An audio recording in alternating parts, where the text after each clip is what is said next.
석유 한 방울도 빠져나가지 못하게 하겠다. 이란 혁명수비대 사령관의 목소리가 호르무즈 해협 전역에 울려 퍼졌습니다. 그 순간 142척의 유조선이 동시에 멈췄습니다. 세계 원유의 20%가 지나는 바다가 죽은 바다가 됐습니다. 그런데 단 한 척만이 속도를 높였습니다. 336m짜리 초대형 유조선. 뱃속에는 200만 배럴. 대한민국 하루치 원유가 통째로 실려 있었습니다. 목적지는 대한민국 충남 서산. 이 배가 어떻게 이란 영해의 한복판을 뚫고 빠져나왔는지, 그리고 이 배 한 척이 대한민국 경제에 무슨 의미였는지, 오늘 그 이야기를 들려드리겠습니다. 2026년 2월 28일 저는 런던 금융가 한복판 로이드 보험사 7층 리스크 분석실에 앉아 있었습니다. 제 이름은 제임스 카터. 해상보험 리스크를 분석한 지 25년째인 사람입니다. 중동 해역을 지나는 유조선 한 척 한 척의 보험료를 매기는 게 제 일이에요. 페르시아만에서 기름 한 방울이 새도, 호르무즈 해협에서 선박 하나가 지연돼도 제 책상 위 모니터에 빨간불이 켜집니다. 그날 아침 모니터 전체가 빨갛게 변했습니다. 미국과 이스라엘이 이란 수도 테헤란을 폭격했다는 속보가 떴습니다. 동시에 이란 혁명수비대가 무선 주파수를 열었습니다. 호르무즈 해협을 지나는 모든 선박에 경고 방송이 울려 퍼졌습니다. 어떠한 선박도 호르무즈 해협을 통과할 수 없다. 저는 커피잔을 내려놓았습니다. 25년 동안 이 일을 해왔지만 호르무즈 해협이 진짜로 닫히는 건 처음이었습니다. 시뮬레이션으로만 돌려봤던 최악의 시나리오가 현실이 된 겁니다. 여러분, 호르무즈 해협이 어떤 곳인지 아십니까? 이란과 오만 사이에 끼인 폭 50km짜리 좁은 바닷길입니다. 이 좁은 물길을 매일 2100만 배럴의 원유가 지나갑니다. 전 세계 해상 원유 수송량의 20%입니다. 하루에 유조선 50척이 꼬리를 물고 지나가는 곳이에요. 그런데 이 해협에는 치명적인 함정이 하나 있습니다. 대형 유조선이 안전하게 통과할 수 있는 깊은 수심 구간. 그 구간의 대부분이 이란 영해에 속해 있습니다.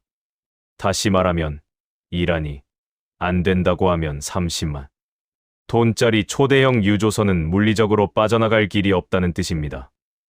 혁명수비대의 경고가 나간 직후 제 모니터에 선박 추적 시스템 화면이 떴습니다. 142척. 호르무즈 해협 안팎에서 운항 중이던 유조선 142척이 동시에 멈춰섰습니다. 사우디 유조선, 쿠웨이트 유조선, 일본행 유조선, 중국행 유조선. 모두 속도가 0으로 떨어졌습니다. 세계 에너지 동맥이 심장마비를 일으킨 겁니다. 저는 즉시 보험료 재산정에 들어갔습니다. 호르무즈 통과 선박의 전쟁 위험 할증료를 계산해야 했습니다. 손이 떨렸습니다. 이 숫자가 오르면 유가가 뜁니다. 유가가 뛰면 세계 경제가 흔들립니다. 제가 지금 적는 숫자 하나가 런던, 뉴욕, 도쿄, 서울의 주유소 기름값을 바꿔놓을 수 있다는 뜻이었습니다. 그때 동료 분석가 마크가 제 어깨를 쳤습니다. 카터, 이거 봐. 마크가 가리킨 화면. 선박 추적 시스템의 호르무즈 해협 구간이었습니다. 142척이 전부 정지한 그 바다 위에서 단 하나의 점이 움직이고 있었습니다. 속도 표시 12.6노트.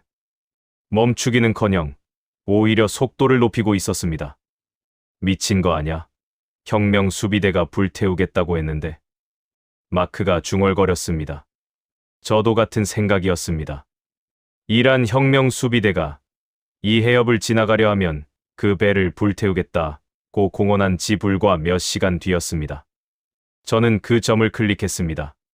선박명 EAGL이 VELLOR이 선종 VLCC Very Large Crude Carrier 초대형 원유 운반선 길이 336m 적재량 약 200만 배럴 출항지 이라크 알바스라 그리고 목적지란에 적힌 5글자 DAESAN KORA 대산 대한민국.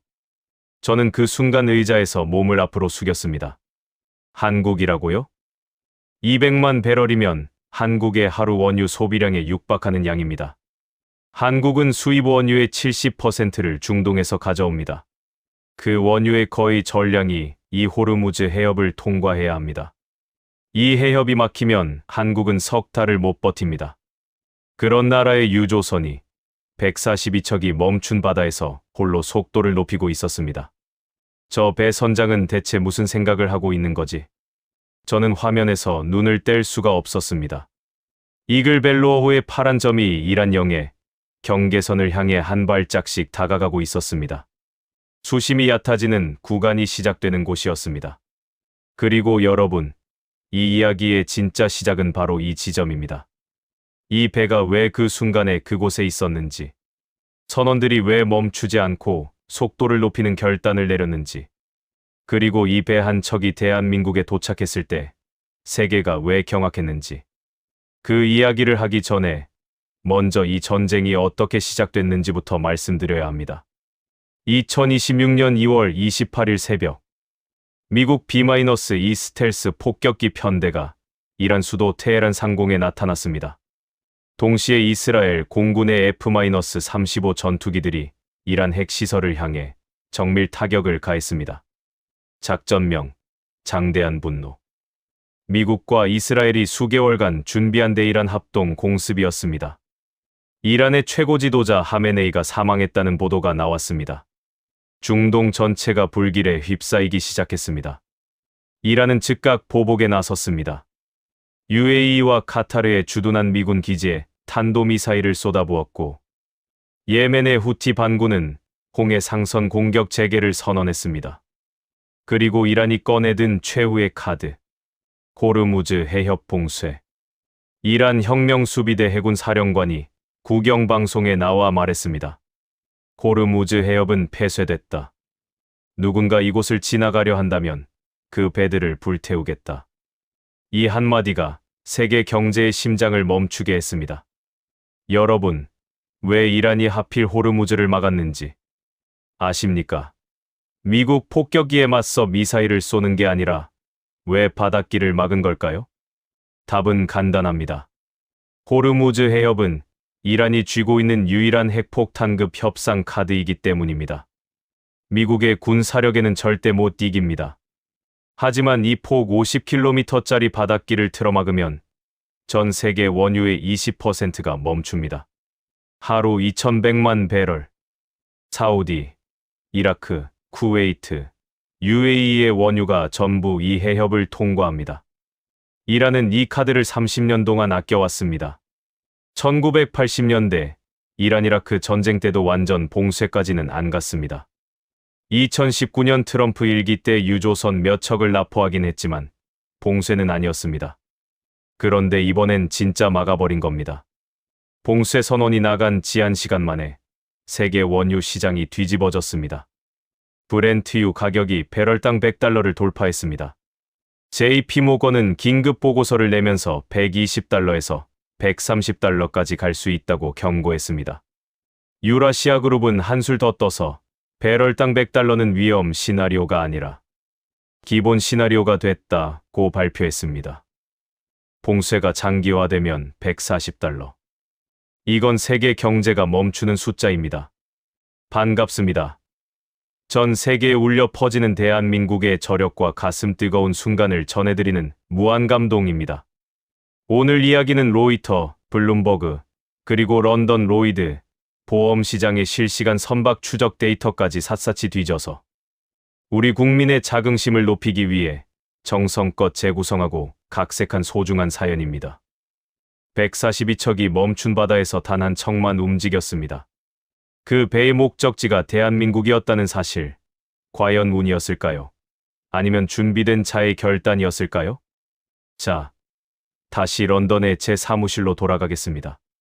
호르무즈 봉쇄 소식이 전해지자마자 제가 가장 먼저 한 일은 아시아 주요국의 에너지 의존도 파일을 여는 것이었습니다. 일본. 원유 수입의 70% 이상이 호르무즈를 경유합니다. 한국. 역시 70%. 거의 동일한 구조입니다. 중국. 약 40%. 러시아와 중앙아시아 육상 파이프라인이 있어서 그나마 분산돼 있습니다. 인도 약 60%. 하지만 이란과 외교 채널이 살아 있습니다. 제가 주목한 건 한국과 일본이었습니다. 두 나라 모두 호르무즈 의존도 70%. 에너지 자원이 거의 없는 제조업 국가.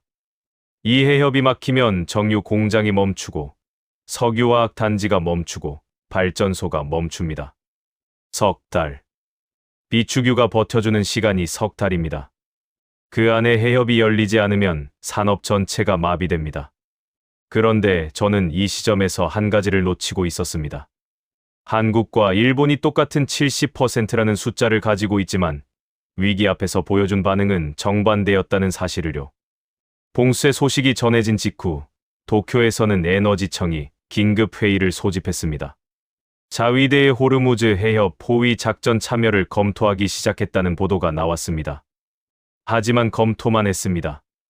일본의 유조선들은 한 척도 해협을 통과하지 못한 채 페르시아만 안에서 발이 묶여 있었습니다. 한국은 달랐습니다. 봉쇄 선언이 나오기도 전에 이미 한 척의 유조선이 해협을 향해 전속력으로 달리고 있었습니다. 이글 벨로어호. 이 배의 이야기를 제대로 하려면 2월 26일로 돌아가야 합니다. 봉쇄가 시작되기 이틀 전입니다. 이라크 남부 알바스라항. 세계 최대 원유 수출 터미널 중 하나입니다. 이글 벨로어호는 이곳에서 HD 현대오일뱅크가 계약한 원유 200만 배럴을 싣고 출항했습니다. 336m. 축구장 3개를 이어놓은 것보다 긴 초대형 유조선입니다. 30만 톤. 이 거대한 쇳덩어리가 200만 배럴의 원유를 안고 천천히 페르시아만을 내려가기 시작했습니다. 목적지는 충남 서산 대산항. 도착 예정일은 3월 20일. 출항 당시만 해도 평범한 항해였습니다. 알바스라에서 호르무즈 해협을 지나 아라비아해로 나가고 인도양을 횡단해서 말라카 해협을 거쳐 한국에 도착하는 익숙한 항로였습니다. 그런데 출항한 지 이틀 만에 세상이 뒤집어진 겁니다. 2월 28일. 이글 벨로어호가 호르무즈 해협에 진입하려는 바로 그 시점에 공습이 시작됐고 봉쇄가 선언됐습니다. 여러분, 이게 무슨 뜻인지 아시겠습니까? 이 배는 해협 안에 갇히지도 않았고 해협 밖에서 멀리 바라보지도 않았습니다. 정확히 해협의 입구에 서 있었습니다. 들어갈 수도 있고 돌아갈 수도 있는 위치. 그리고 선원들은 선택을 해야 했습니다. 멈출 것인가, 갈 것인가. 200만 배럴의 원유를 싣고 이란 혁명 수비대가 불태우겠다고 위협하는 해협을 향해 속도를 높일 것인가. 그 결단의 순간이 바로 다음 이야기입니다. 이란 혁명 수비대가 호르무즈 봉쇄를 선언한 2월 28일. 전 세계 에너지 시장에 공포가 퍼지는 동안 저는 런던에서 실시간으로 각국의 반응을 추적하고 있었습니다. 가장 먼저 비명을 지른 건 도쿄였습니다. 일본은 원유 수입의 70% 이상을 호르무즈 해협에 의존합니다. 봉쇄 소식이 전해지자 일본 경제산업성이 긴급 기자회견을 열었습니다. NHK는 속보 자막을 내보냈고 도쿄 증시에서 에너지 관련주가 폭락했습니다. 일본 에너지청 관계자가 기자들 앞에서 한 말이 인상적이었습니다. 우리는 자위대의 호르무즈 호위 작전 참여를 검토하고 있습니다. 검토. 일본은 검토를 시작한 겁니다. 그 시각 페르시아만 안에서는 일본으로 향하는 유조선 여러 척이 엔진을 끈 채 정박해 있었습니다. 선사들이 보험 문제와 안전 문제를 이유로 운항을 중단시킨 겁니다. 합리적인 판단이었습니다. 누구든 그렇게 했을 겁니다. 그런데 이 합리적인 판단을 하지 않은 배가 하나 있었습니다. 이글 벨로어호. 이 배의 상황을 정확히 이해하려면 호르무즈 해협의 구조를 알아야 합니다. 호르무즈 해협은 폭이 약 50km입니다. 넓어 보이죠? 하지만 대형 유조선이 실제로 다닐 수 있는 항로는 훨씬 좁습니다. 국제의 사기구가 지정한 분리통항로, 쉽게 말해 유조선 전용 도로는 폭이 고작 6km입니다. 그리고 이 6km짜리 도로의 대부분이 이란 영해 안에 있습니다. 왜냐하면 수심 때문입니다. 30만 톤짜리 초대형 유조선이 안전하게 지나가려면 수심이 최소 20m 이상이어야 합니다. 그 깊은 수심 구간이 해협의 이란 쪽에 몰려 있는 겁니다. 오만 쪽은 수심이 얕아서 대형 유조선은 물리적으로 못 지나갑니다. 이게 무슨 뜻이냐면 이글 벨로어호가 해협을 빠져나가려면 반드시 이란 영해를 통과해야 한다는 뜻입니다. 이란 혁명 수비대가 배를 불태우겠다고 말한 그 바다 한복판으로. 여러분, 이 상황을 상상해 보십시오. 길이 336m, 30만 톤짜리 유조선입니다. 뱃속에는 200만 배럴의 원유가 가득 차 있습니다. 이 배가 만약 피격당한다면 200만 배럴의 원유가 페르시아만에 쏟아집니다. 인류 역사상 최악의 해양 오염 사고가 됩니다. 그리고 이 배는 빠르지 않습니다. 최고 속도가 15노트, 시속 28km입니다. 자전거보다 조금 빠른 정도예요. 혁명 수비대의 고속정은 시속 80km 이상으로 달립니다. 이란 쪽에서 고속정 한 척만 보내도 이글 벨로어는 도망칠 수 없습니다. 게다가 수심 문제가 있었습니다. 해협의 가장 좁은 구간에서 수심이 급격히 얕아지는 지점이 있습니다. 30만 톤짜리 배가 속도를 높이면 선저, 그러니까 배 밑바닥이 해저에 닿을 수 있습니다. 전국해운노조협의회 박상익 본부장의 말을 빌리면 고속 운항을 하게 되면 선박의 바닥이 해저에 닿을 수 있는 상황이었습니다. 그리고 이 공포는 단순히 숫자의 문제가 아니었습니다. 사람의 문제였습니다. 호르무즈 해협 내측 페르시아만 안에 한국 선박 26척이 갇혀 있었습니다. 그 배들 위에 한국인 144명을 포함해 총 597명의 선원이 타고 있었습니다. 597명. 이 사람들은 미사일이 오가는 바다 위에 떠 있었습니다. 이란 혁명 수비대가 모든 선박을 불태우겠다고 위협하는 해역 한복판에 있었습니다. 배를 움직일 수도 없었습니다. 해협이 막혀 있으니까요. 그렇다고 배를 버리고 나올 수도 없었습니다. 유조선 위에 원유를 버리고 갈 수는 없으니까요. 대한민국 어딘가에서 144명의 한국인 선원 가족들이 뉴스를 보고 있었을 겁니다. 호르무즈 해협 봉쇄, 이란 선박 통과 불가 통보, 페르시아만 내 한국 선박 26척 발묶여. 이 자막이 나올 때마다 남편이 저 바다 위에 있는 아내의 심장이 멈추는 기분이었을 겁니다. 아버지가 유조선을 타고 있는 아이의 손이 차가워졌을 겁니다. 해양수산부는 즉시 비상대응에 들어갔습니다.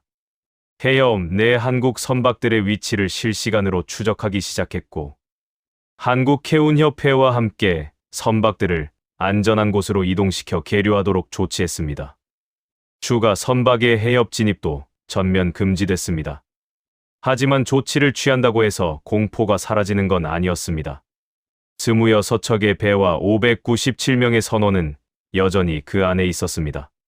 봉쇄가 언제 풀릴지 아무도 몰랐습니다. 이 상황에서 이글 벨로어가 빠져나왔다는 소식이 전해졌습니다. 597명에게 그리고 그 가족들에게 이 소식은 단순한 뉴스가 아니었을 겁니다. 빠져나갈 수 있다는 증거였습니다. 이 해협이 완전히 닫힌 게 아니라 타이밍과 결단이 맞으면 빠져나올 수 있다는 희망이었습니다. 하지만 이글 벨로어는 봉쇄 직전에 나온 겁니다. 봉쇄가 완전히 이루어진 지금 26척이 같은 방법으로 나올 수는 없었습니다. 이 배들과 선원들의 안전은 외교와 군사적 해결에 달려 있었습니다. 저는 런던에서 이 숫자들을 보면서 생각했습니다. 142척. 이건 세계의 숫자입니다. 26척. 이건 한국의 숫자입니다. 597명. 이건 사람의 숫자입니다. 144명. 이건 누군가의 가족 숫자입니다. 그리고 200만 배럴. 이건 이글 벨로어호가 이 모든 공포를 뚫고 빼내온 숫자입니다. 속도를 높이면 좌초 위험. 속도를 낮추면 나포 위험. 멈추면 봉쇄의 갇힘. 삼중 함정입니다. 그런데 이글 벨로어 선원들은 이 삼중 함정 속에서 가장 위험한 선택을 합니다. 속도를 높인 겁니다. 12.6노트. 이 배의 안전 운항 속도를 넘는 수치였습니다. 200만 배럴의 원유를 싣고 수심이 얕아지는 이란영해. 한복판에서 선저가 해저에 닿을 수 있다는 걸 알면서도 속도를 높였습니다. 왜? 돌아갈 수 없었기 때문입니다. 이글 벨로어가 돌아가면 페르시아만 안에 갇힙니다. 언제 봉쇄가 풀릴지 모릅니다. 200만 배럴의 원유가 바다 위에서 썩습니다. 그리고 대산항에서 이 원유를 기다리고 있는 HD 현대오일뱅크는 원료가 끊깁니다. 200만 배럴. 한국의 하루 원유 소비량. 이 숫자가 선원들의 등을 떠밀었습니다. 제 모니터 위에서 이글 벨로어의 파란 점이 해협의 가장 좁은 구간으로 진입하는 게 보였습니다. 이란영의 경계선과 거의 겹치는 위치였습니다. 마크가 말했습니다. 저 배가 지금 가장 위험한 구간에 들어가고 있어. 저는 아무 말도 할 수 없었습니다. 숨이 막혔습니다. 그리고 런던 시간으로 오후 3시 42분. 이글 벨로어호의 위치 표시가 해협의 동쪽 끝을 찍었습니다. 5만만. 아라비아해 입구. 빠져나온 겁니다. 이란 영해를 관통해서 봉쇄선을 뚫고 200만 배럴을 온전히 싣고 나왔습니다. 마크가 자리에서 벌떡 일어났습니다. 빠져나왔어. 한국 배가 빠져나왔어. 저는 그 순간 모니터를 다시 봤습니다. 이글 벨로어 말고 해협을 통과한 배가 또 있는지 확인하려고요. 없었습니다. 142척 중 단 한 척. 이글 벨로어호가 유일했습니다. 그런데 여러분, 이건 시작일 뿐이었습니다. 이 배가 빠져나왔다는 소식이 퍼지자 세계가 술렁이기 시작합니다. 특히 한 나라가 이 소식에 유독 민감하게 반응했습니다. 도쿄입니다. 이글 벨로어호가 호르무즈를 빠져나왔다는 소식이 전해진 직후 일본 야후 뉴스 댓글란이 폭발했습니다. 한국 유조선만 유유히 통과했다고 왜 우리 배는 못 나온 거야? 자위대 호위를 검토해야 하는 거 아닌가? 맨몸인 상선만 보내는 것보다는 안전하게 통과할 수 있을 텐데. 고작 한 척이 운 좋게 출구 근처에 있었다는 것만으로 대단히 기뻐하고 있다니. 앞으로의 봉쇄로 인한 문제를 이해하지 못하고 있다는 뜻이겠지. 타이밍상 속도를 높여서 구역을 탈출해야 하는 위치에 있었을 뿐이겠지. 한국 미디어는 이상한 이유로 잘난 척을 하네. 여러분, 이 반응들을 잘 기억해 두십시오. 지금은 이렇게 말하고 있지만 이 이야기가 끝날 때쯤 이 사람들의 표정이 어떻게 바뀌는지 보여드리겠습니다. 일본의 반응은 크게 두 가지로 갈렸습니다. 하나는 운이 좋았을 뿐이라는 평가절하. 다른 하나는 왜 우리는 못했는가라는 자괴감. 두 번째 반응이 더 흥미로웠습니다. 일본도 호르무즈 의존도 70%입니다. 한국과 거의 같은 구조예요. 그런데 봉쇄가 선언됐을 때 일본의 유조선은 단 한 척도 해협을 통과하지 못했습니다. 전부 페르시아만 안에서 엔진을 끈 채 대기하고 있었습니다. 왜? 일본 해운사들은 봉쇄 경고가 나오자마자 본사에 보고했습니다. 본사는 보험사에 연락했습니다. 보험사는 전쟁 위험 할증료를 재산정하겠다고 통보했습니다. 그 사이 도쿄의 법무팀이 선원 안전 관련 법적 검토에 들어갔습니다. 검토가 끝나기도 전에 혁명수비대가 해협을 완전히 틀어막았습니다. 보고, 연락, 재산정, 법적 검토. 단계마다 시간이 걸렸고 그 시간 동안 해협은 닫혀버렸습니다. 한국의 이글 벨로어호는 달랐습니다. 이 배의 선원들은 봉쇄 경고를 무선으로 수신한 그 순간 현장에서 판단을 내렸습니다. 본사의 지시를 기다리지 않았습니다. 보험사의 승인을 기다리지 않았습니다. 법무팀의 검토를 기다리지 않았습니다. 지금 나가야 한다. 선장이 이 판단을 내리는 데 걸린 시간. 정확히는 모릅니다. 하지만 확실한 건 그 판단이 분 단위였다는 겁니다. 시간 단위가 아니라 분 단위. 이게 한국과 일본의 차이였습니다. 같은 70%. 같은 의존도, 같은 위기. 하지만 현장의 판단 속도가 달랐습니다. 저는 런던에서 이 상황을 지켜보면서 솔직히 말씀드리면 한국이라는 나라를 다시 보게 됐습니다. 25년간 해상 보험을 다루면서 한국에 대해 가지고 있던 이미지가 있었습니다. 에너지 자원이 거의 없는 나라, 원유 한 방울 나지 않는 나라, 중동에 목줄을 잡혀 있는 나라, 약점이라고 생각했습니다. 그런데 이 약점을 가진 나라의 선원들이 142척이 멈춘 바다에서 유일하게 속도를 높였습니다. 약점이 아니었습니다. 원유가 한 방울도 나지 않기 때문에 한 배럴이라도 더 가져와야 한다는 절박함. 그 절박함이 현장에서 결단으로 바뀐 겁니다. 일본 네티즌들은 운이 좋았을 뿐이라고 했습니다. 정말 그럴까요? 이글벨로어 말고 한 척이 더 있었습니다. 베리럭키호라는 초대형 유조선이 봉쇄 선언 이틀 전인 2월 26일에 해협을 안전하게 통과했습니다. 이 배의 이름이 베리럭키, 아주 운이 좋은이라는 뜻이에요.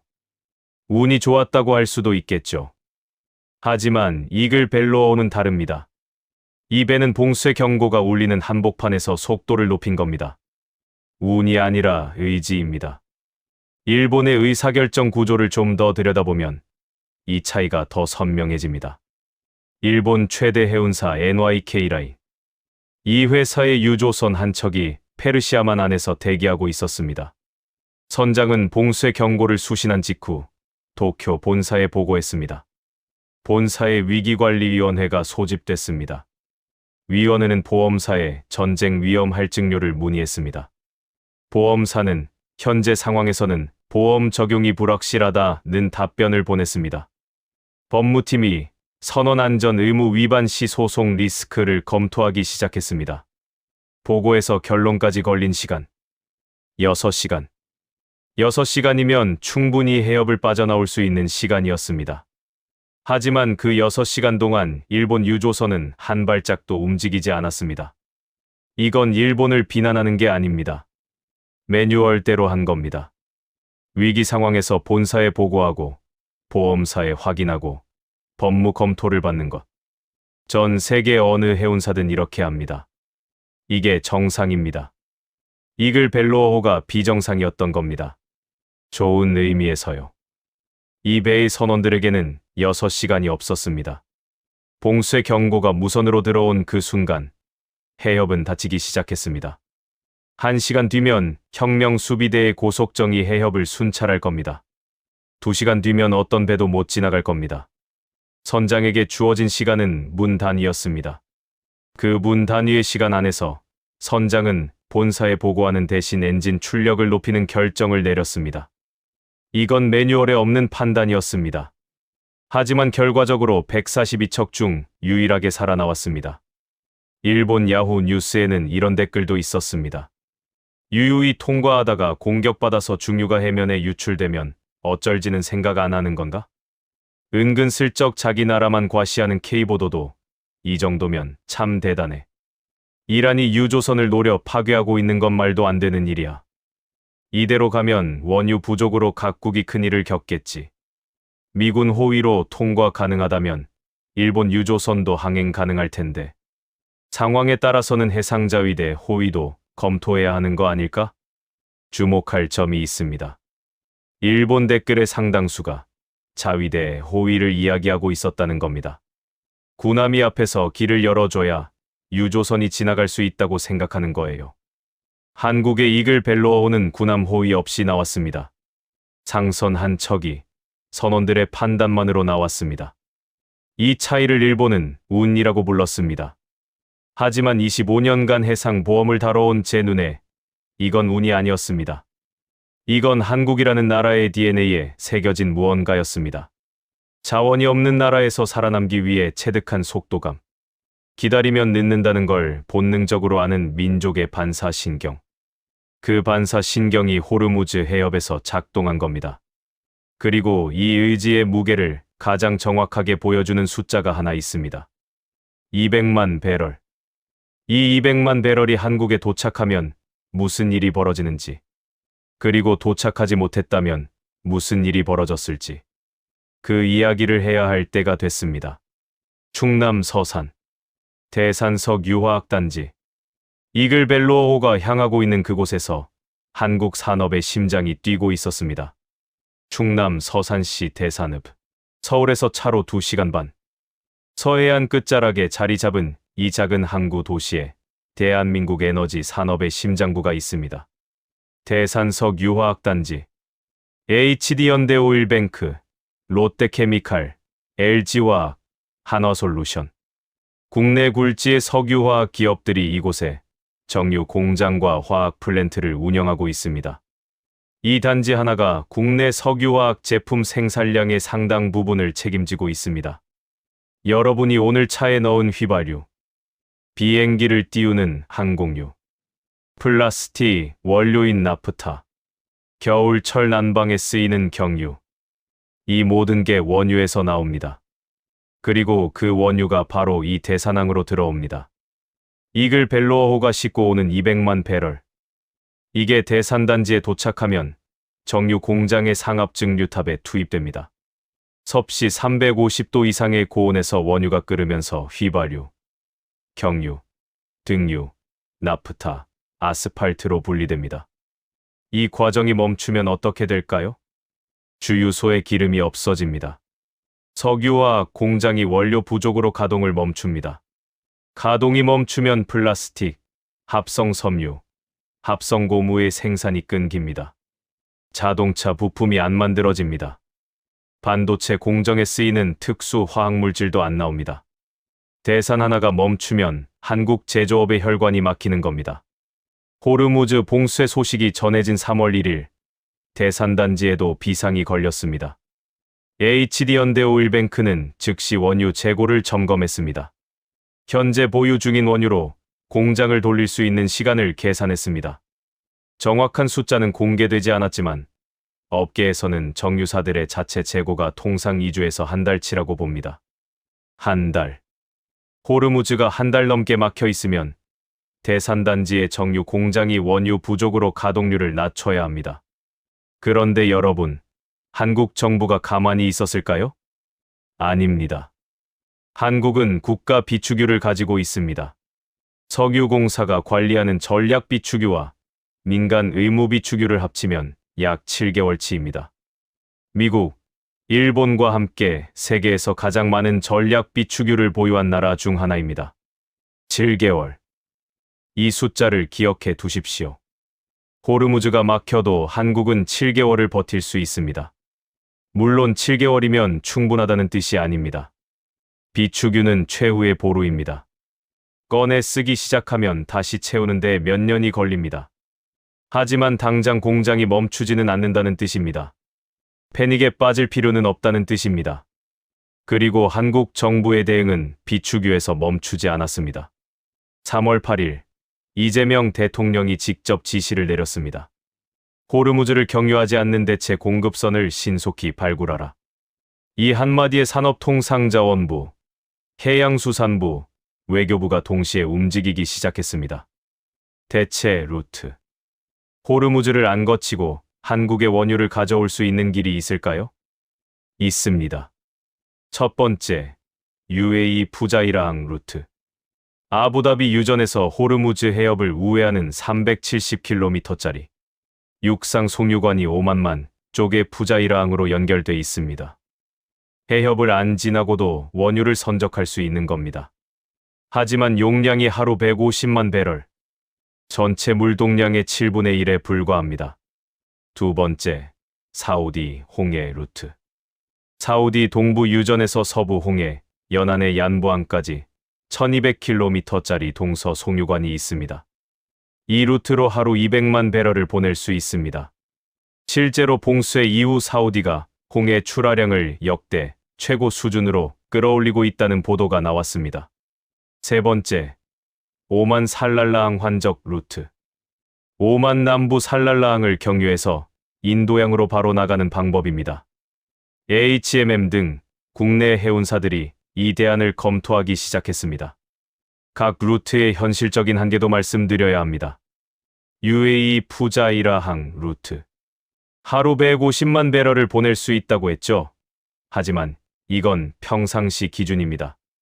호르무즈가 막히면 전 세계 나라들이 이 루트로 몰립니다. 한국만 쓸 수 있는 게 아닙니다. 일본도 쓰고 싶어 하고 인도도 쓰고 싶어 합니다. 150만 배럴을 나눠 가져야 하는 겁니다. 사우디, 홍해 루트. 하루 200만 배럴 용량이지만 이 송유관은 1980년대에 깔린 겁니다. 40년 된 인프라입니다. 불가동하면 버틸 수 있는 기간이 제한적입니다. 게다가 홍해에는 또 다른 위험이 있었습니다. 예멘 후티 반군이 홍해 상선 공격 재개를 선언한 상태였습니다. 호르무즈를 피해 홍해로 갔더니 거기서도 미사일이 날아오는 상황이 될 수 있다는 뜻입니다. 오만 살랄라항 환적 루트. 이건 아직 검토 단계였습니다. 대형 유조선이 살랄라항에서 환적하려면 항만 시설이 받쳐줘야 합니다. 하루아침에 만들 수 있는 게 아닙니다. 여러분, 이게 현실입니다. 대체 루트가 있긴 하지만 어느 하나도 호르무즈를 완전히 대체할 수 없습니다. 업계 전문가들의 중론이 이랬습니다. 네 가지 대안 모두 호르무즈 해협 물동량을 완전히 대체하기 어렵다. 그래서 이글 벨로어호의 200만 배럴이 더 귀한 겁니다. 대체 루트가 완전히 가동되기까지는 시간이 필요합니다. 몇 주에서 몇 달. 그 시간을 벌어주는 게 비축유이고 그 비축유의 소진 시점을 며칠이라도 늦춰주는 게 이글 벨로어호의 200만 배럴입니다. 한국 정유업계의 한 관계자가 언론에 한 말이 있습니다. 사태가 장기화될 경우 국내 우선 공급 체제로 전환할 수밖에 없다. 국내 우선 공급. 이 말의 뜻을 풀어드리면 수출용 석유화학 제품 생산을 줄이고 국내 소비분을 먼저 확보하겠다는 뜻입니다. 한국 경제의 수출 엔진을 일부 꺼야 한다는 뜻이기도 합니다. 유가도 문제였습니다. 원유 가격이 배럴당 100달러를 넘으면 한국의 물가 상승률이 0.7%포인트 올라간다는 분석이 있었습니다. 서민들의 지갑이 얇아진다는 뜻입니다. 주유소 기름값이 오르고 택시비가 오르고 택배비가 오르고 라면 가격이 오릅니다. 200만 배럴은 이 모든 고통의 시작을 며칠 늦춰주는 완충제였습니다. 한국은 호르무즈가 막히기도 전에 이미 우회로를 설계하고 있었던 겁니다. 여러분, 이게 운입니까? 일본은 자위대 호위를 검토하고 있었습니다. 한국은 대체 공급선을 발굴하고 있었습니다. 검토와 발굴. 이 두 단어의 차이가 바로 호르무즈 봉쇄 속에서 한국만 유조선을 빼낼 수 있었던 이유입니다. 그리고 바로 이 시점에서 이글 벨로어호는 아라비아해를 지나 인도양을 횡단하고 있었습니다. 200만 배럴을 싣고 대서양을 향해 하루에 450km씩 전진하고 있었습니다. 3월 4일 JTBC가 이 사실을 보도했습니다. 호르무즈 봉쇄 직전 극적 탈출한 한국행 유조선. 이 뉴스가 나가자 전 세계 해운업계가 술렁였습니다. 그리고 제가 있던 런던의 로이드 보험 시장에서도 이 뉴스가 화제가 됐습니다. 동료들이 저한테 물어봤습니다. 카터, 한국이라는 나라가 원래 이래? 저는 대답했습니다. 나도 몰랐어. 25년 동안 몰랐어.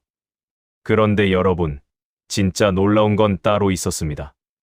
이글 벨로어호가 빠져나온 뒤 호르무즈 해협에 갇힌 한국 선박이 얼마나 되는지 확인했을 때 저는 진짜로 등골이 서늘해졌습니다. 26척.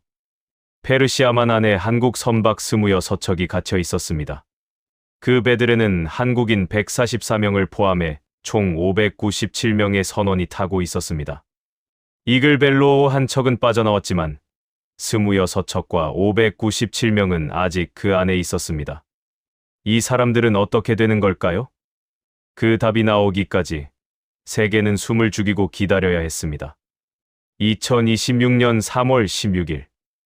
봉쇄가 시작된 지 16일째. 호르무즈 해협의 통행량은 평소 대비 97%가 감소한 상태였습니다. 하루 50척이 지나가던 바다에 하루 0척에서 1척. 세계 에너지 동맥이 사실상 죽은 겁니다. 국제유가는 배럴당 100달러를 넘어 계속 치솟고 있었습니다. 유라시아 그룹은 배럴당 100달러는 기본 시나리오라고 했고, 엑시오스는 장기화되면 140달러까지 간다 하고 보도했습니다. 140달러. 이 숫자가 현실이 되면 세계 경제가 성장을 멈추는 브레이크 포인트에 진입합니다. 그런데 이날 뉴스가 하나 떴습니다.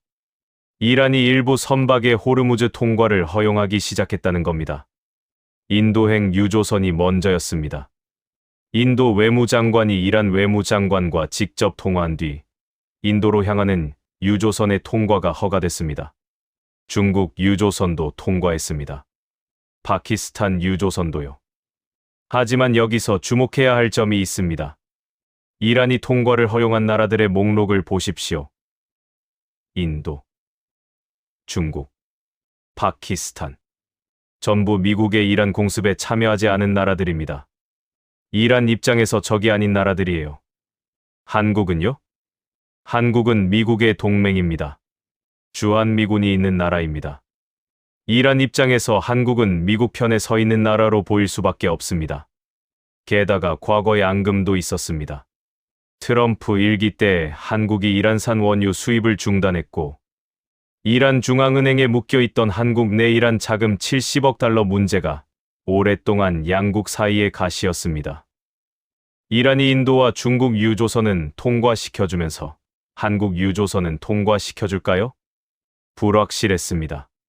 그리고 바로 이 불확실한 상황에서 이글 벨로어호가 한국에 점점 가까워지고 있었습니다. 3월 16일 기준 이글 벨로어호의 위치. 말라카 해협을 지나 남중국해에 진입한 상태. 대사낭까지 남은 거리 약 2000km. 도착 예정일 3월 20일. 이 배가 대사낭에 닿는 순간 200만 배럴의 원유가 한국 땅에 발을 딛습니다. 여러분, 이 200만 배럴이 무슨 의미인지 다시 한번 말씀드리겠습니다. 한국의 하루 원유 소비량이 약 280만에서 290만 배럴입니다. 이글 벨로어호의 200만 배럴은 대한민국이 하루 동안 숨 쉬는데 필요한 산소의 70%에 해당합니다. 호르무즈가 막혀서 새 원유가 안 들어오는 상황에서 이 200만 배럴은 단순한 원유가 아닙니다. 대산 석유화학단지의 정유 공장을 며칠 더 돌릴 수 있는 시간입니다.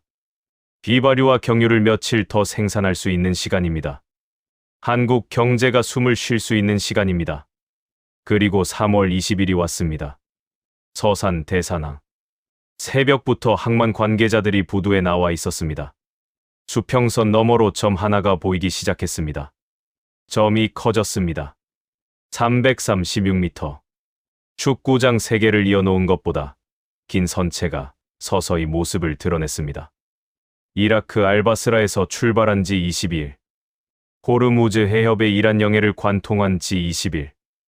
아라비아해, 인도양, 말라카 해협, 남중국해, 동중국해를 거쳐 1만 2,000km를 달려온 그 배. 이글 벨로어호가 대사낭에 입항했습니다. 200만 배럴. 온전히. 한 방울도 잃지 않고 도착했습니다. 저는 런던에서 마린 트래픽 화면으로 이 장면을 봤습니다. 이글 벨로어호의 상태 표시가 underway에서 moored로 바뀌는 순간, 항해 중에서 정박으로. 저는 그때 처음으로 25년 경력의 해상보험 분석가로서 처음으로 모니터 앞에서 박수를 쳤습니다. 마크가 옆에서 웃었습니다. 카터, 너 지금 유조선 한 척 도착한 거 보고 박수 치는 거야? 저는 고개를 저었습니다. 아니, 142척이 멈춘 바다에서 빠져나온 배가 도착한 거 보고 박수 치는 거야. 그날 런던의 해운 시장에서는 이글 벨로어호의 입항이 작은 화제가 됐습니다. 한국행 유조선이 무사히 도착했다. 대단한 뉴스는 아니었습니다. 유조선 한 척이 항구에 닿은 것뿐이니까요. 하지만 이 소식의 진짜 의미를 아는 사람들은 알고 있었습니다. 이 배가 없었다면 대산단지의 HD 현대오일뱅크 정유 공장은 원유 재고가 바닥나는 시점이 며칠 앞당겨졌을 겁니다. 그 며칠이 공장 가동률 조정으로 이어지고, 가동률 조정이 석유화학 제품 공급 부족으로 이어지고, 공급 부족이 가격 폭등으로 이어졌을 겁니다. 200만 배럴이 벌어준 시간. 그 시간 안에 한국 정부는 대체 공급선을 확보하고 사우디 홍해 루트를 가동하고 비축유 방출 시점을 계산할 수 있었습니다. 이글 벨로어호의 200만 배럴은 원유가 아니었습니다. 시간이었습니다. 한국이라는 나라가 숨을 고를 수 있는 시간, 다음 수를 둘 수 있는 시간, 무너지지 않고 버틸 수 있는 시간. 그 시간을 벌어준 건 호르무즈 해협 한복판에서 속도를 높이기로 결단한 선원들이었습니다. 대산항의 이글 벨로어가 접안하는 과정을 좀 더 말씀드리겠습니다.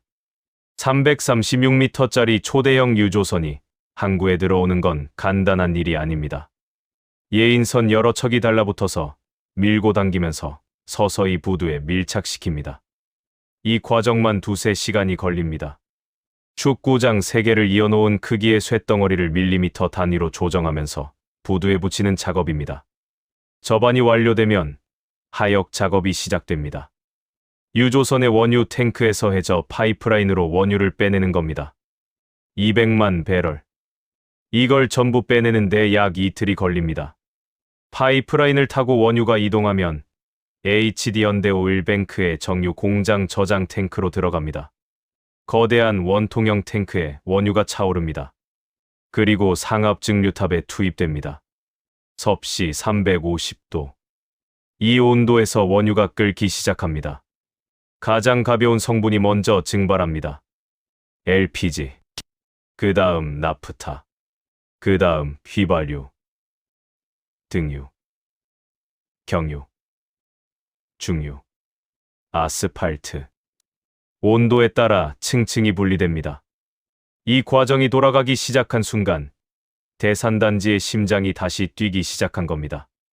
이라크 알바스라의 땅속에서 뽑아 올린 원유가 호르무즈 해협의 이란 영해를 관통하고 아라비아해와 인도양과 말라카 해협과 남중국해와 동중국해를 건너 충남 서산 대산항 부두에 닿고 파이프라인을 타고 정유 공장에 도착해서 섭씨 350도의 불꽃 속에서 대한민국의 에너지로 다시 태어났습니다. 이 여정의 총거리 12,000km, 총 소요 시간 22일. 그리고 이 여정에서 가장 위험했던 구간은 고작 50km였습니다. 호르무즈 해협. 그 50km를 통과하는 데 걸린 시간은 불과 몇 시간이었습니다. 하지만 그 몇 시간 속에 200만 배럴의 운명이, 대산단지의 운명이, 그리고 대한민국 에너지 안보의 한 페이지가 결정됐습니다. 저는 그날 밤 런던 사무실에서 보고서를 하나 썼습니다. 제목, 호르무즈 봉쇄 사태 아시아 원유 수입국 리스크 재평가. 보고서의 한국 섹션에 제가 적은 문장이 있습니다. 한국은 에너지 의존도가 높은 국가이나 위기 상황에서의 현장 대응 속도와 국가 차원의 비축 시스템이 리스크를 상쇄하는 구조를 갖추고 있음. 이글 벨로어 사례는 한국 해운 네트워크의 위기 대응 역량을 보여주는 사례로 기록할 필요가 있음. 25년간 해상 보험 보고서를 써오면서 특정 국가의 유조선 한 척에 대해 이렇게 긴 코멘트를 단 건 처음이었습니다. 저는 그날 밤 런던 사무실에서 퇴근하기 전에 이글 벨로어호의 보험 파일을 다시 열었습니다. 파일 맨 위에 적힌 항목, 선박 리스크 등급. 저는 한참을 들여다보다가 파일을 닫았습니다. 이 배의 리스크 등급을 매기는 건 제 일입니다. 하지만 이 배의 선원들에게 등급을 매기는 건 제 권한 밖의 일이었습니다. 그건 대한민국 국민의 몫이니까요. 이글 벨로어호가 대산항에 닿은 3월 20일 이후 세계는 여전히 호르무즈 봉쇄의 후폭풍 속에 있었습니다. 하지만 한국은 이미 다음 수를 두고 있었습니다. 저는 런던에서 한국의 움직임을 추적하면서 놀라운 사실을 하나씩 발견하기 시작했습니다. 한국이라는 나라는 위기에 대비하는 방식이 남달랐습니다. 첫 번째, 비축유 7개월치. 저는 앞서 이 숫자를 말씀드렸습니다. 하지만 이 숫자의 진짜 무게를 제대로 보여드리지 못했습니다. 7개월치 비축유가 어느 정도인지 비교해드리겠습니다. IEA 회원국의 의무 비축량은 90일치, 약 3개월입니다. 대부분의 나라가 이 기준을 간신히 맞추는 수준이에요. 그런데 한국은 민관 합쳐서 7개월치를 쌓아두고 있었습니다. 의무 기준의 2배가 넘습니다. 왜 이렇게 많이 쌓아뒀을까요? 한국은 한 번 데인 적이 있기 때문입니다. 1차 오일 쇼크, 2차 오일 쇼크. 1970년대 두 번의 석유 위기를 겪으면서 한국 경제가 흔들렸던 기억이 있습니다. 자원이 없는 나라가 에너지 위기에 얼마나 취약한지 뼈저리게 체험한 겁니다. 그래서 쌓았습니다. 다시는 같은 일을 당하지 않기 위해 의무 기준의 2배를 쌓았습니다. 50년 전의 준비가 2026년 호르무즈 봉쇄 앞에서 한국을 지키고 있었던 겁니다. 두 번째, 대체 공급선의 속도. 이재명 대통령이 3월 8일 대체 공급선 발굴을 지시한 뒤 한국 정부의 움직임은 빨랐습니다. 사우디와 직접 협의해서 홍해 루트 물량을 확보했습니다. UAE 푸자이라 항경유 물량도 추가했습니다. 미국산 셰일 오일 도입 물량을 늘리는 협의도 병행했습니다. 에너지 수입선을 중동 일변도에서 다변화하는 작업이 봉쇄를 계기로 급물살을 탄 겁니다.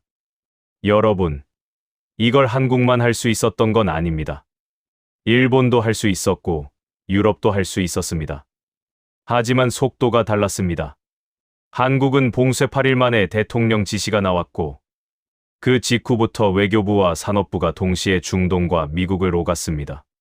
세 번째, 한국 해운업의 저력. 이건 제 전문 분야이기 때문에 좀 더 정확하게 말씀드릴 수 있습니다. 한국은 세계 5위 해운 강국입니다. HMM, 펜오션 같은 대형 해운사가 전 세계 바다를 누비고 있고 HD현대중공업, 한화오션, 삼성중공업은 세계 조선업 점유율 1위를 다투는 조선소들입니다. 배를 만드는 것도 한국, 배를 운영하는 것도 한국, 배에 보험을 거는 것도 로이드에서 한국 물량이 상당합니다. 한국은 바다 위의 모든 밸류체인을 가진 나라입니다. 이글 벨로어는 말레이시아 국적 선박이었습니다. 하지만 이 배에 원유를 실은 건 한국 기업 HD현대오일뱅크고 이 배가 향한 곳은 한국 항구고 이 원유가 쓰이는 곳은 한국 산업입니다. 한국의 해운 네트워크가 전 세계에 깔려 있기 때문에 위기 상황에서도 물류가 작동한 겁니다. 일본 네티즌이 운이 좋았을 뿐이라고 했죠?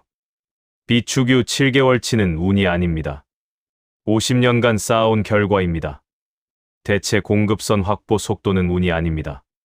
정부의 위기 대응 체계입니다. 이글 벨로어호의 탈출은 운이 아닙니다. 현장 선언의 결단입니다. 운이 좋았던 건 베리 럭키호입니다. 이름부터 아주 운이 좋으니까요. 그 배는 봉쇄 이틀 전에 평화롭게 지나갔습니다.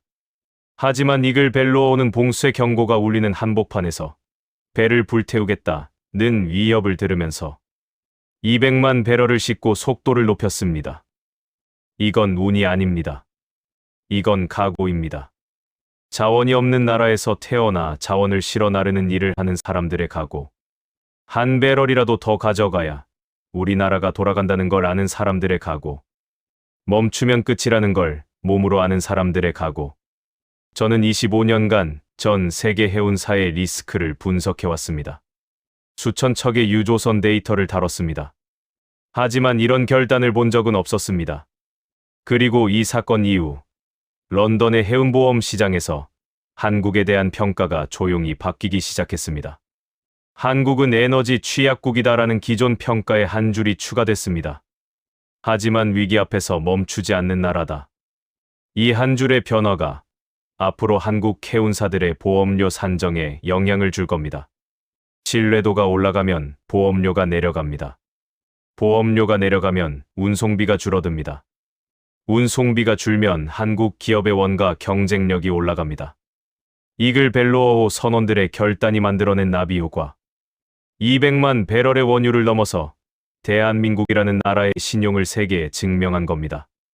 저는 지금도 런던 로이드 보험사 7층에서 일하고 있습니다. 매일 아침 모니터를 켜면 전 세계 유조선의 위치가 점으로 찍힙니다. 수천 개의 점이 바다 위를 느리게 움직입니다. 원유를 싣고 천연가스를 싣고 세계 경제의 피를 실어 나르는 배들입니다. 그 수천 개의 점 중에서 저는 이제 한국행 선박을 볼 때마다 한 가지를 떠올립니다. 2026년 2월 28일 142척이 멈춘 바다. 석유 한 방울도 빠져나가지 못하게 하겠다. 그 경고가 울려 퍼진 호르무즈 해협에서 단 하나의 점만 움직이고 있었습니다. 속도 12.6노트. 336m짜리 초대형 유조선이 이란 영해의 얕은 수심 위에서 속도를 높이고 있었습니다. 배 밑바닥이 해저에 닿을 수 있다는 걸 알면서 혁명 수비대가 불태우겠다고 위협하는 바다를 지나면서 200만 배럴의 원유를 한 방울도 흘리지 않으면서 목적지는 대한민국 이글 벨로어호. 이 배의 선원들은 그날 본사의 지시를 기다리지 않았습니다. 보험사의 승인을 기다리지 않았습니다. 법무팀의 검토를 기다리지 않았습니다. 그들은 한 가지만 알고 있었습니다. 이 200만 배럴이 도착하지 않으면 대한민국의 정유 공장이 멈춥니다. 주유소가 멈춥니다. 석유화학 단지가 멈춥니다. 반도체 공정이 멈춥니다. 멈출 수 없었습니다. 그래서 갔습니다. 일본은 검토했습니다. 한국은 돌파했습니다. 일본 네티즌들은 운이 좋았을 뿐이라고 했습니다. 한국 미디어는 이상한 이유로 잘난 척을 한다고 했습니다. 하지만 여러분, 비축유 7개월치를 쌓아둔 건 운이 아닙니다. 봉쇄 8일 만에 대체 공급선을 가동한 건 운이 아닙니다. 142척이 멈춘 바다에서 유일하게 속도를 높인 건 운이 아닙니다. 이건 자원이 한 방울도 나지 않는 나라가, 그래서 한 방울이라도 더 지켜야 하는 나라가 50년 동안 준비해온 결과입니다. 저는 해상 보험 분석가입니다. 제 일은 배의 가격을 매기는 겁니다. 리스크를 계산하고 확률을 따지고 숫자로 판단하는 사람입니다. 하지만 이글 벨로어를 보면서 깨달았습니다. 숫자로 측정할 수 없는 것이 있습니다. 호르무즈 해협 한복판에서 지금 나가야 한다고 결단한 선장의 판단력. 수심이 얕아지는 구간에서 속도를 높이며 조타를 잡은 항해사의 손. 200만 배럴의 원유와 함께 이란 영해를 관통한 선원들의 심장 박동. 이것들은 제 스프레드시트에 넣을 수 없는 숫자입니다. 하지만 이것들이 대한민국을 지켰습니다. 여러분, 지금 이 순간에도 바다 위에는 한국행 유조선이 달리고 있습니다. 페르시아만에서, 아프리카 서해안에서, 멕시코만에서 한국의 공장을 돌리고 한국의 차를 굴리고 한국의 겨울을 따뜻하게 할 원유를 싣고 달리고 있습니다. 그 배들 위에 선원들이 있습니다. 우리가 이름도 모르는 사람들입니다. 뉴스에 나오지 않는 사람들입니다. 하지만 그 사람들이 매일 바다 위에서 대한민국의 생명줄을 지키고 있습니다. 이글 벨로어호의 선원들이 그랬던 것처럼 142척이 멈춘 바다에서 대한민국을 향해 속도를 높였던 것처럼 오늘 전해드린 호르무즈 봉쇄 속 한국 유조선의 극적 탈출, 정말 가슴이 뜨겁지 않으십니까? 이란 혁명 수비대가 배를 불태우겠다고 위협하는 바다에서 200만 배럴을 싣고 전속력으로 빠져나온 선원들의 결단, 그리고 그 원유가 대한민국 대산항에 무사히 도착한 순간 피땀 흘려 지켜낸 우리의 해운 역량과 에너지, 안보 체계가 세계를 놀라게 한 것을 보니 대한민국 국민이라는 게 그 어느 때보다 자랑스럽습니다. 바다 위에서 대한민국의 생명줄을 지키고 있는 선원들을 응원하는 마음을 담아 댓글로 대한민국 화이팅 혹은 여러분의 생각을 남겨주세요. 구독과 좋아요는 다음 승전보를 전해드리는 데 큰 힘이 됩니다. 지금까지 함께해 주신 여러분이 진정한 애국자이십니다. 시청해 주셔서 감사합니다.